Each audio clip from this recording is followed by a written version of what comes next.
വിദ്യാർത്ഥി കാലത്തുള്ള ഞങ്ങളൊക്കെ വിചാരിച്ചത് ഈ രാജ്യത്തിൻ്റെ ചരിത്രമോ കമ്മ്യൂണിസത്തിൻ്റെ ചരിത്രമോ ഒക്കെയാണ് പഠിക്കുകയും ഗവേഷണം നടത്തുകയും. പക്ഷെ അനുഭവത്തിൽ നിന്ന് മനസ്സിലായത് അവിടെ നടക്കുന്ന പഠന ഗവേഷണം അഴിമതിയിലും കൊലപാതകത്തിലും PhD കൊടുക്കുന്ന ഗവേഷണം. അഴിമതിയിലും കൊലപാതകത്തിലുമാണ് കമ്മ്യൂണിസ്റ്റ് പാർട്ടിയുടെ AKG സെന്ററിൽ പഠനവും ഗവേഷണവും നടക്കുന്നത്. അതിൽ സഹകരണ പ്രസ്ഥാനത്തിലെ അഴിമതിയിൽ ഏറ്റവും ഔന്നത്യമുള്ള ഡിഗ്രി എടുക്കാൻ യോഗ്യനായ ആളെ സഹകരണ മന്ത്രിയാക്കി.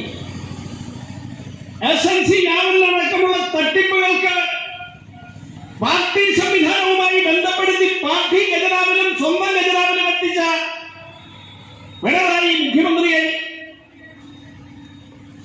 ഇവരിരുവരും മാറിയിരിക്കുന്നു എന്ന യാഥാർത്ഥ്യമാണ് കഴിഞ്ഞ കുറെ ദിവസങ്ങളായി, കുറെ മാസങ്ങളായി നമ്മുടെ നാട്ടിൽ പുറത്തു വന്നുകൊണ്ടിരിക്കുന്ന റിപ്പോർട്ടുകളിൽ നിന്ന് വ്യക്തമാവും.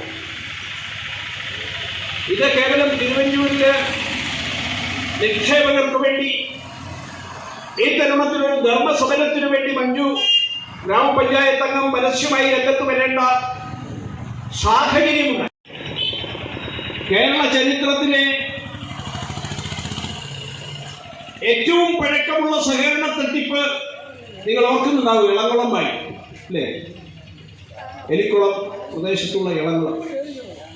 ആ ഇളംകുളം ബാങ്കിലെ നിക്ഷേപ തട്ടിപ്പിനിരയായവരുടെ ആ തട്ടിപ്പ് മുതലിന്റെയൊക്കെ സൂക്ഷിപ്പുകാരായി മാറിയവർ, ആ തട്ടിപ്പിന് നേതൃത്വം കൊടുത്തവർ,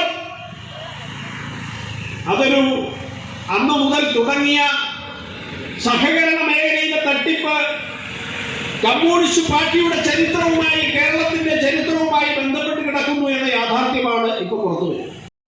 ഇന്ന് അഴിമതി കുളിച്ചു നിൽക്കുന്ന അവസ്ഥയാണ് കണ്ടുവരുന്നത്. നമുക്കറിയാം, നാട്ടിലുള്ള സാധാരണക്കാരായ ആളുകളും കർഷകരും അധ്വാനിച്ച് കിട്ടുന്ന പണം അവരുടെ മക്കളുടെ കല്യാണം, അതുപോലെ വയ്ക്കാൻ മറ്റുള്ള പെൻഷനേജ് സർവീസ് സഹകരണ ബാങ്കിലാണ്. എന്നാൽ ഇന്ന് അവരത് എടുക്കാൻ ചെല്ലുന്ന സമയത്ത് ശിക്ഷക്കാരെ പോലെയാണ് ബാങ്കിൻ്റെ ഭാഗത്ത് നിൽക്കേണ്ടി വരുന്ന ഒരവസ്ഥ. കാരണം എത്ര ദിവസങ്ങളിൽ അവരിവിടെ വരുന്നുണ്ട്. വരുന്ന സമയങ്ങളിൽ ഇവർ പല തരത്തിലുള്ള പ്രഖ്യാപനങ്ങൾ പറഞ്ഞ് ബാധ്യത മുഴുവൻ വരുത്തിവെച്ചിരിക്കുന്നത് ഇവിടുത്തെ ഭരണസമിതിയാണ്. ഇന്ന് ഏകദേശം 8 കോടിയിലധികം തുക ഭരണസമിതി ബാധ്യതയാക്കി വെച്ചിട്ടുണ്ട് ഈ ബാങ്കിൽ. ഈ ഭരണസമിതിയിലുള്ള ഇവിടെ നിന്നും ലക്ഷക്കണക്കിന് രൂപയാണ് എടുത്തിരിക്കുന്നത്. വായ്പയായിട്ട് എടുത്തിട്ടുണ്ട്, വായ്പയ്ക്കുമേൽ വായ്പ എടുത്തവരുമുണ്ട്. ഇതൊന്നും ഇതിൽ തിരിച്ചടക്കുന്നില്ല. സാധാരണക്കാരായ ആളുകൾ അവർ കെട്ടുതാലിയാണെങ്കിലും കൊണ്ടുവന്ന് പണയം വെച്ച് കൃത്യമായിട്ട് ഈ ബാങ്കിൻ്റെ വായ്പ അടച്ചു കൊടുക്കുന്നു. എന്നാൽ ഇവരെ ചോദ്യം ചെയ്യാൻ ഇന്ന് ആളില്ല.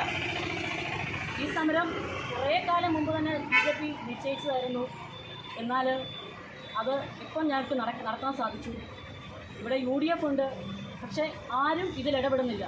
ഇപ്പോൾ വരെ സാധാരണക്കാരനായ ഒരു മനുഷ്യൻ എൻ്റെ അടുത്ത് വന്ന് പറഞ്ഞിട്ട് പോയി 150 രൂപ നേരെ ചോദിക്കാൻ ചെന്നിട്ട് പോലും കൊടുക്കാനായിട്ട് അവരെ കൊണ്ട് സാധിക്കുന്നില്ലാത്തൊരവസ്ഥയാണ് ഇന്നുള്ളത്.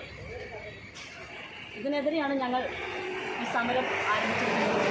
ഇതൊരു രാഷ്ട്രീയ സമരമല്ല, കേവലം ഈ ഒരു നിരാഹാര സത്യാഗ്രഹം കൊണ്ട് തീരുന്നതല്ല ഈ സമരം.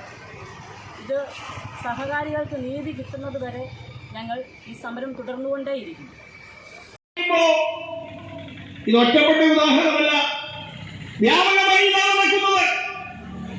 കഴിഞ്ഞ പാർലമെന്റ് തെരഞ്ഞെടുപ്പ് സമയത്തും ഇപ്പോഴും ഞാൻ സംഘടനാ ചുമതല വഹിക്കുന്നത് തൃശ്ശൂർ ജില്ലയുടെ സഹപ്രഭാരി. ആ തൃശ്ശൂരിലെ തെരഞ്ഞെടുപ്പ് പ്രവർത്തനങ്ങൾ ആരംഭിക്കുമ്പോൾ അതിന് മാസങ്ങൾക്ക് മുമ്പ് ഞങ്ങളെല്ലാം പങ്കെടുത്ത പ്രധാനപ്പെട്ട പരിപാടി അവിടുത്തെ ഇന്നത്തെ MP നേതൃത്വം കൊടുത്ത ഇന്നത്തെ മന്ത്രി നേതൃത്വം കൊടുത്ത സുരേഷ് ഗോപി നേതൃത്വം കൊടുത്ത കരുവന്നൂർ തട്ടിപ്പിനെതിരായ സമരം.